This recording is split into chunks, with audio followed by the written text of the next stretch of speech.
Olá, você está no Comente Bíblia, seja muito bem-vindo. Hoje nós iremos falar sobre a ressurreição.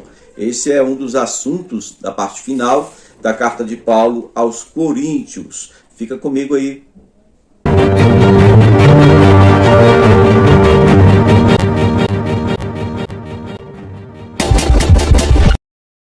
Muito bem, queridos. Primeira carta de Paulo aos Coríntios, no capítulo 8. Você vai seguir até o final do capítulo, falando sobre ressurreição. Nós estamos na Bíblia em ordem cronológica, na página 1187. Se você tem uma Bíblia em ordem cronológica, se não tem, basta abrir aí em Coríntios 15, versículo 8, tá bom? Por que Paulo vai falar agora sobre ressurreição, logo para a igreja de Corinto, para os irmãos da igreja de Corinto? É porque já tinha gente ensinando, falando, propalando por lá, que não existe ressurreição. Quem é essa gente que vem com esse ensinamento que não existe ressurreição?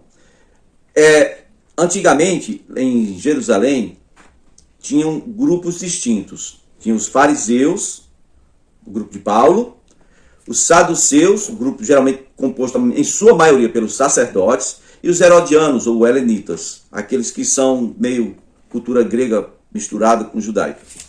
Meus queridos, eu quero que vocês entendam. Esse pensamento que não há ressurreição, nem anjos, nessas coisas, isso aí é pensamento dos saduceus, não é do fariseu, é dos saduceus, grupo que era composto pelo, em sua maioria, né, pelos sacerdotes, ok? Então, eles estavam ensinando isso na igreja, geralmente muitos judeus se convertiam, por quê? Porque a igreja se reunia no sábado, da mesma forma que os judeus. Na sua Bíblia, e hoje em dia, eu te desafio a procurar nos originais, você não encontra em lugar nenhum primeiro dia da semana, como nessa carta, aqui você vai ver, né, no capítulo 16, lá no início, Paulo diz, Ney, quando eu vou passar por aí, separe no domingo, no primeiro dia da semana, separe as ofertas. Não existe primeiro domingo em lugar nenhum do Novo Testamento. Eu lhe desafio a procurar e achar nos originais, tá bom? Então, pastor, esse negócio de Jesus ressuscitou no terceiro dia, quando é que foi que ele ressuscitou? No sábado também. Toda vez que aparece domingo, na verdade é porque foi alterado, eu não sei por quais vias fizeram isso, mas alteraram para fazer distinção entre o culto semanal dos judeus, que era no sábado, e o culto cristão, que eles colocaram, era no sábado também, mas eles colocaram na nossa escritura, no Novo Testamento, aparece como domingo. Exceto no grego moderno, aparece domingo, porque foi a partir dali que foi modificado. Mas nos originais não existe palavra domingo, nem muito menos primeiro dia da semana. O que aparece é no sétimo dia ou em um sábado, ok? Bom, mas então vamos falar de ressurreição aqui. 1 Coríntios capítulo 15, versículo 8. E antes você me pergunta se eu sou da igreja do sétimo dia, não sou e nem sou judaizante. Eu só sou uma pessoa interessada em descobrir a verdade e passá-la adiante, ok? Eu sou um pastor batista nacional, ok? Eu sou consagrado pastor local da Igreja Batista do Calvário, aqui em Limoeiro do Norte, Ceará. Bom, vamos lá. Primeira carta de Paulo aos Coríntios, capítulo 15, versículo 8, diz: Depois destes apareceu também a mim como um que nasceu fora de tempo. Pois sou o menor dos apóstolos e nem mereço ser chamado de apóstolo porque persegui a igreja de Deus. Mas pela graça de Deus sou o que sou e sua graça para comigo não foi inútil. Antes, trabalhei mais do que todos eles. Olha, Paulo está dizendo aqui que a ficha dele, é claro, né? Trabalhou mais em missões, em divulgação, em trabalho, trabalhou mais do que todos os outros apóstolos. Tanto é que você vê aí a maior parte do Novo Testamento hoje, a maior parte do Novo Testamento é tudo escrito de Paulo, ou de gente que andou com ele, né? A maior parte é de Paulo e dos seus, ok? Ele diz, eu trabalhei mais, depois ele diz, não, mas não fui eu, foi a graça do Senhor comigo que trabalhou, aí no versículo 10, tá bom? Se você observar no versículo 12, onde Paulo diz claramente para os coríntios, ora, está sendo pregado aí que Cristo ressuscitou dentre os mortos, como alguns de vocês estão dizendo que não há ressurreição aí. Se nós estamos pregando isso, se nós pregamos isso para vocês, como é que você diz que não existe ressurreição? Se não há ressurreição dos mortos, nem Cristo ressuscitou. E se Cristo não ressuscitou, é inútil a nossa pregação, como também é inútil a fé que vocês têm. Mas, que isso, seremos considerados falsos testemunhos de Deus, pois contra Deus nós testemunhamos que Deus ressuscitou seu Filho, quando, no caso, Deus não tenha ressuscitado, né? E Se de fato os mortos não ressuscitam, ele também não ressuscitou Cristo. Pois se os mortos não ressuscitam, nem mesmo Cristo ressuscitou, irmãos. E se Cristo não ressuscitou, é inútil a fé de vocês, a fé que vocês têm. E ainda, vocês estão em seus pecados, vocês vão ser tudo condenados ao inferno, tá bom? Não tem como, porque os pecados continuam sobre mim, não tem quem possa me valer. Eu vou para o inferno. É isso que ele está dizendo aqui.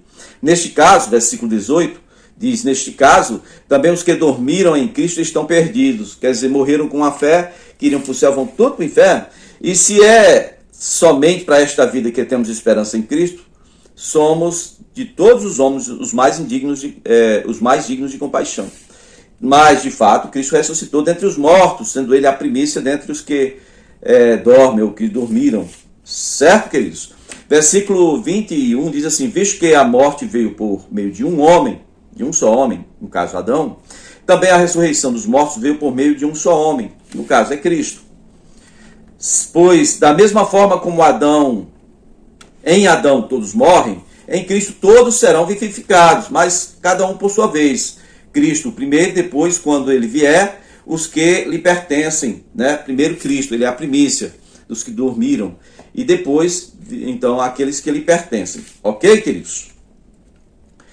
Versículo 24 diz, então virá o fim quando ele entregar o reino a Deus o Pai, depois de ter destruído todo domínio, autoridade e poder. Pois é necessário que ele reine até que todos os seus inimigos sejam postos debaixo de seus pés. E o último inimigo a ser posto debaixo dos pés de Cristo, o único inimigo a ser destruído é a morte. Porque ele tudo sujeitou debaixo dos seus pés, né? O Pai sujeitou todas as coisas debaixo dos pés de Cristo. Versículo 28 diz assim, quando, porém, tudo lhe estiver sujeito, então o próprio Filho se sujeitará ao Pai, né? Aquele que sujeitou todas as coisas, a fim de que Deus seja tudo em todos. Verso 29. Se não há ressurreição, que farão aqueles que se batizam pelos mortos? Se absolutamente os mortos não ressuscitam, por que se batizam por eles?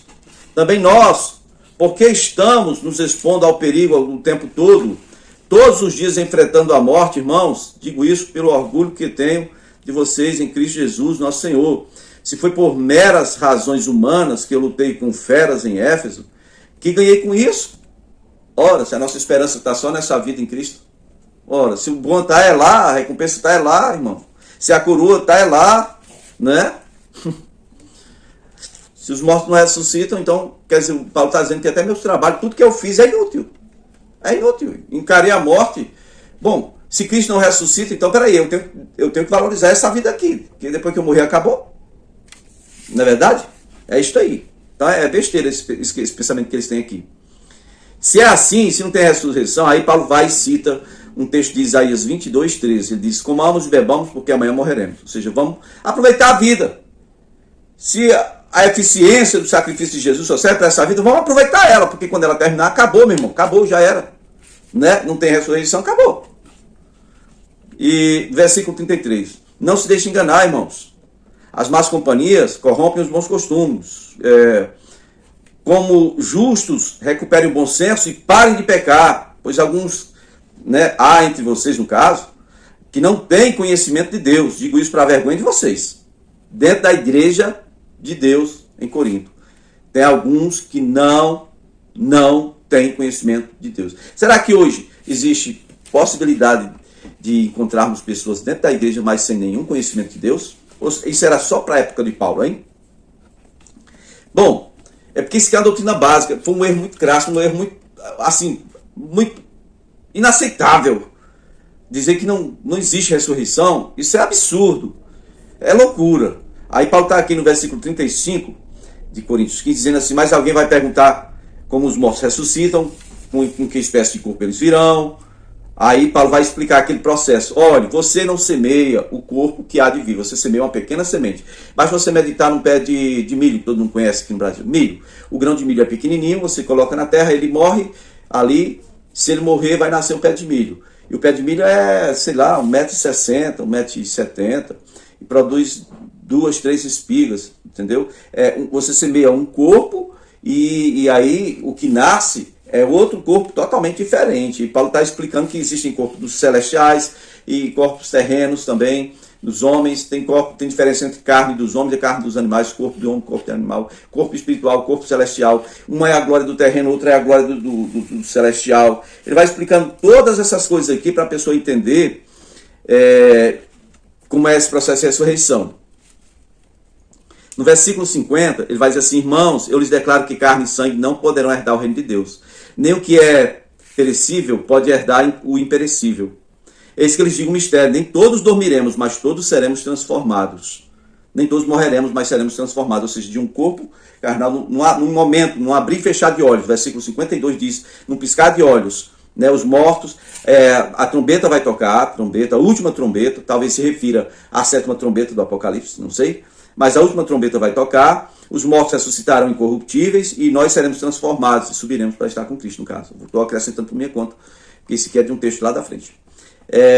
Aí ele diz, versículo 53, diz que é necessário que aquilo que é corruptível se revista em incorruptibilidade e aquilo que é mortal se revista em imortalidade. E quando isso acontecer, aí ele vai falar outro versículo de Isaías, né, capítulo 25, verso 8, vai dizer: tragada foi a morte pela vitória. E aí, onde está o morte, sua vitória? Onde está o morte, seu aguilhão? Isso é uma pergunta que o profeta Oséias fez. Está lá no capítulo 13, versículo 14. No versículo 56 aqui, o Paulo vai dizer assim, ó: o aguilhão da morte é o pecado. O aguilhão é aquele negócio que o cara espeta no traseiro do boi para ele andar.